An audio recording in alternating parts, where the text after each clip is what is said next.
کیا بات ہے سبحان اللہ اس نے کلمہ پڑھا لا الہ الا اللہ محمد رسول اللہ. اب تاریخ کہتی ہے کہ علی آگے بڑھے, اس کے ہاتھوں کو کھولنا چاہا, نبی کے ہاتھ علی کے ہاتھ پہ آ گئے.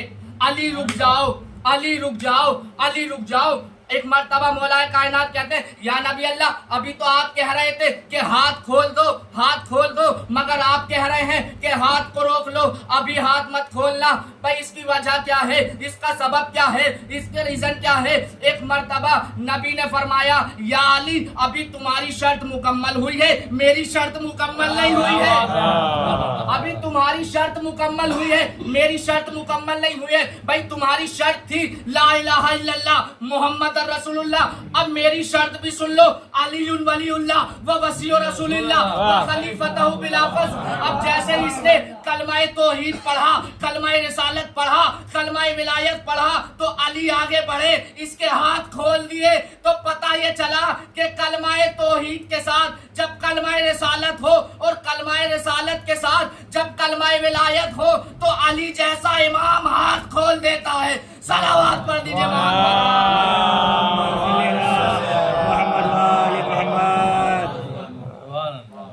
عزیزان گرامی. یہ عظیم کردار ہے اہل بیت علیہ السلام کا. کردار کی بنیاد پہ اہل بیت نے اسلام ہم تک پہنچایا. اگر اہل بیت نہ ہوتے تو یقین جانیے کہ اسلام ہم تک نہ پہنچتا.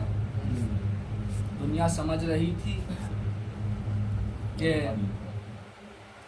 10 محرم کو ظلم ختم ہو گیا.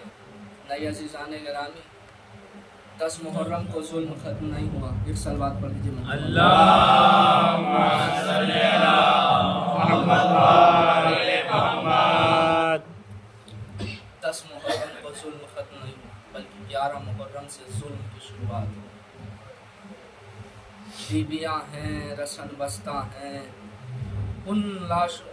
اس راستے سے راوی کہتا ہے کہ مقام اور راستے 3 تھے, لیکن اس راستے سے گزارا گیا کہ جہاں شہیدوں کی لاشیں پڑی ہوئی. ہر ایک بیوی نے اپنے اپنے وارث کی لاش پہ اپنے آپ کو گرا دیا. راوی کہتا ہے کہ میں نے دیکھا کہ زینب نے اپنے آپ کو حسین کی لاش پہ گرا دیا.